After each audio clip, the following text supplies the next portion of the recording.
నిర్విరామంగా పోరాటం చేసి కృష్ణా ట్రిబ్యునల్ ను సాధించి కృష్ణా నదీ జలాల పునః పంపిణీకి కేసీఆర్ గారు సాధించారు. అట్లే గోదావరిలో మనకు అడ్వాంటేజ్ ఉంది. గోదావరిలో సబ్ బేసిన్ వైజ్ అప్పటి బచావ్ ట్రిబ్యునల్ అవార్డు ఇచ్చింది కనుక ఆ గోదావరిలో తెలంగాణ హక్కులను శాశ్వతంగా నిలపడం కోసం కేసీఆర్ గారు ఎంతగానో కృషి చేశారు. గోదావరిలో ఉమ్మడి ఆంధ్రప్రదేశ్ కు 1486 టీఎంసీలు నీటి కేటాయిస్తే సబ్ బేసిన్ వైజ్ క్యాలిక్యులేషన్ లో తెలంగాణకు 968, ఆంధ్రాకు 518 టీఎంసీలుగా మరి లెక్కలు తేలినాయి.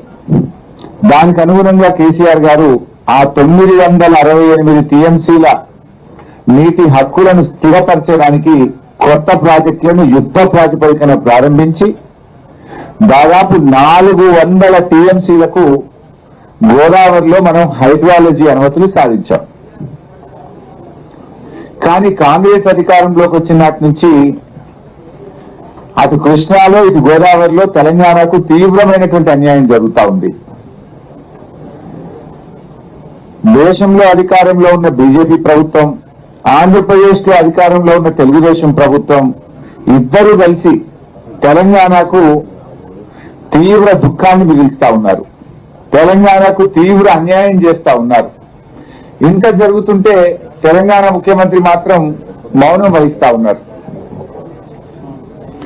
ఇవాళ తెలంగాణ కోసం కొట్లాడిన వాళ్ళం, తెలంగాణ సాధించిన వాళ్ళం, తెలంగాణ నీటి హక్కులను 9.5 ఏళ్ల పాటు కాపాడిన వాళ్ళం కనుక ఇవాళ తీవ్రమైనటువంటి ఆవేదనతో ఈ రాష్ట్ర ప్రభుత్వాన్ని నిద్రలేపే ప్రయత్నం చేస్తున్నాం. ఈ రాష్ట్ర ప్రభుత్వం యొక్క కళ్ళు తెరిపించే ప్రయత్నమే ఇవాళ మా ప్రెస్ మీట్. రేవంత్ రెడ్డి గారు తెలంగాణకు చేస్తున్నటువంటి ద్రోహాన్ని ప్రతిసారి తట్టి లేపుతా ఉన్నాం. అది గోదావరి బనకచెర్ల కావచ్చు, గోదావరి నల్లమల సాగర్ కావచ్చు, కృష్ణా నదీ జలాలలో అతి తక్కువ నీటి వినియోగం విషయంలో కావచ్చు. ప్రతిసారి మేము మాట్లాడడం బ్యాక్ డేట్ తో ఉత్తరం రాయడం. బహుశా ఇవాళ కూడా నేను మాట్లాడినాక బ్యాక్ డేట్ తో ఉత్తరం వస్తుంది అనుకుంటా రాత్రికి. ఇప్పటికీ 5-6 సార్లు అట్లే అయింది. నేను మాట్లాడడం మొద్దు నిద్ర లేపితే అప్పుడు బ్యాక్ డేట్ తో 2 రోజుల కింద డేటు వేసి ఇవాళ సాయంత్రం రిలీజ్ అవుతుంది లెటర్. ఇప్పటికీ అట్లా 3 సార్లు అయింది. బహుశా ఇవాళ కూడా అదే ఇద్దాము. సరే, ఏది ఏమైనా మాకు ఏ బ్యాక్ డేట్ రాస్తుంది, ఏ డేట్ వేస్తుంది, కానీ రాష్ట్రం యొక్క హక్కులు మాకు ముఖ్యం. ఇవాళ నీటిపారుదల రంగంలో జరుగుతున్న అత్యంత కీలకమైనటువంటి పరిణామాలు ఇది తెలంగాణకు తీవ్ర నష్టం చేసే విధంగా ఉన్నాయి. ఇన్నాళ్లు కృష్ణా నదీ జలాలను ఆంధ్రప్రదేశ్ అక్రమంగా తన్నుకపోయింది. ఇప్పుడు గోదావరి జలాల మీద కన్నుపడ్డది. ఇప్పుడు తాజాగా గోదావరి జలాలను తన్నుకపోయే ప్రయత్నం చేస్తా ఉంది. ఇప్పటిదాకా గోదావరిలో ఏ ఇబ్బంది లేకుండే, కానీ చేతగాని, దూరదృష్టి లేని, బాధ్యత లేని ఈ రేవంత్ రెడ్డి ప్రభుత్వం యొక్క చర్యల వల్ల ఇవాళ గోదావరిలో కూడా తెలంగాణకు అన్యాయం జరిగేటువంటి పరిస్థితి ఏర్పడ్డది. జనవరి 30న ఢిల్లీలో 2 రాష్ట్రాల ఇరిగేషన్ ఉన్నత అధికారులతో కూడిన కమిటీ సమావేశం జరిగింది.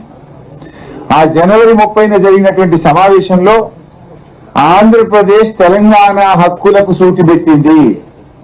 ఆంధ్రప్రదేశ్ సూటి పెట్టింది. తెలంగాణ నుంచి హాజరైన అధికారులు డూడు బస్వన్నల్లాగా తల ఊపిండ్రు.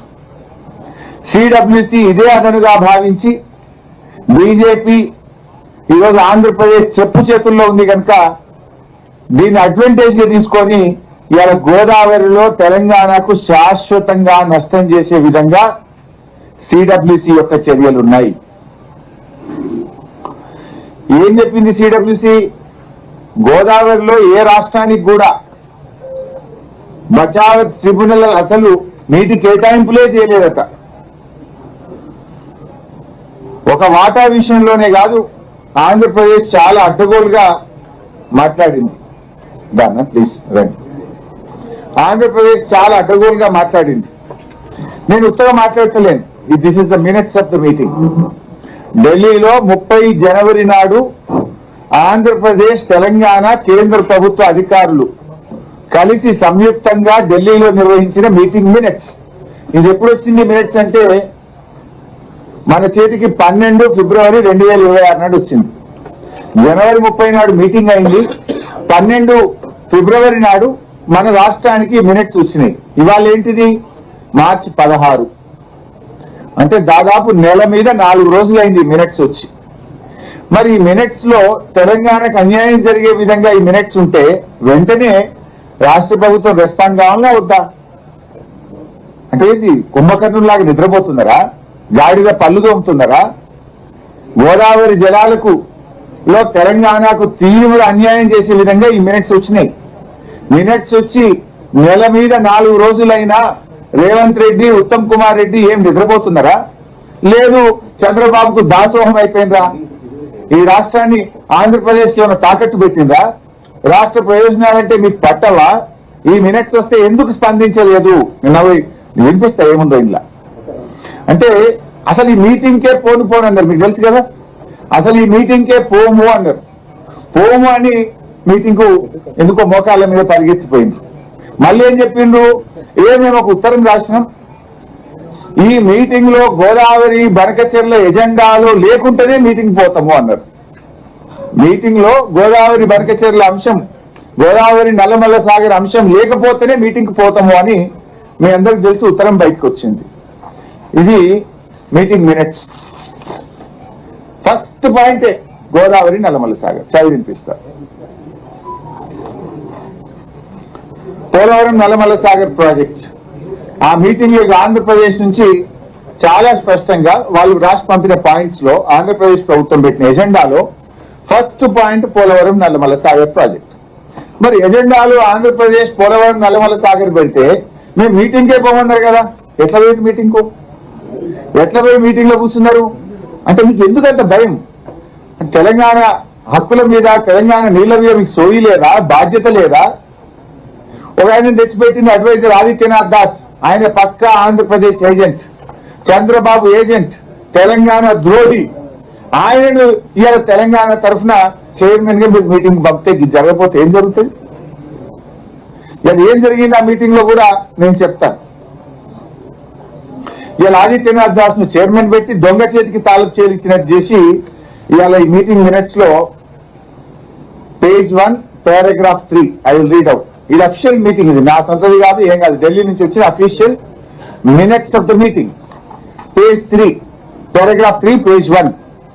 It was highlighted during the presentation that the GWDT submitted its further report in 1980 and the decision included a series of agreements concluded among basin states Maharashtra, Karnataka, erstwhile Andhra Pradesh, erstwhile Madhya Pradesh and Orissa. Though the tribunal did not quantify the water availability in Godavari basin, nor did it apportion the Godavari waters among the basin states. The Godavari Nadi Jalalu రాష్ట్రాల మధ్య అసలు కేటాయింపులే జరగలేదు. Tribunal అనేటువంటిది గోదావరి జలాలను రాష్ట్రాల మధ్య పంచనే లేదు అని గోదావరి జలాల్లో తెలంగాణకు అడ్వాంటేజ్ ఉంటే అసలు నీటి కేటాయింపులే లేవు అని ఆంధ్రప్రదేశ్ చెప్పింది. అది మినిట్స్ లో వచ్చేసింది. అంటే మీరు దూడు బసవన్నాళ్ళకి ఒప్పుకున్నారా? ఈ మాటను మీరు అగ్రి అయ్యింది కనుకనే ఇప్పటిదాకా రిప్లై రాయలేదా? జనరల్ గా ఒకవేళ మినిట్స్ తప్పు వస్తే ఏం చేస్తాము? ఇది తప్పు వచ్చింది మినిట్స్, మేము దీనికి ఒప్పుకోము అని తక్షణమే తెలంగాణ స్పందించాలి కదా. అంటే మీరు స్పందించలేదు అంటే దీన్ని మీరు ఒప్పుకున్నట్లు లెక్క. నెల మీద 4 రోజులైనా ఈ మినిట్స్ తప్పు అంటలేరంటే ఆ మీటింగ్ లో మీరు ఒప్పుకున్నట్టే లెక్క.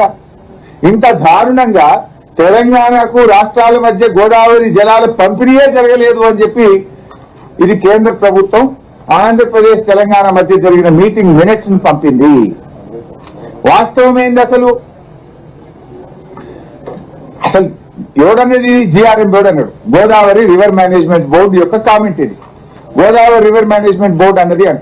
అసలు గోదావరి రివర్ మేనేజ్మెంట్ బోర్డు యొక్క పరిధి ఏంది? దాని బాధ్యత ఏంది? అది కేవలం రాష్ట్రానికి కేటాయించిన జలాలను ప్రాజెక్టుల వారీగా పంపిణీ చేసే బాధ్యత ఏపీ రీఆర్గనైజేషన్ యాక్ట్ GRMకి ఇచ్చింది. ఇది వాడి లిమిటెడ్ కాదు. అసలు ట్రిబ్యునల్ అవార్డును ధిక్కరించేదో, ట్రిబ్యునల్ అవార్డును ప్రశ్నించే హక్కు GRMకి ఉంటుందా?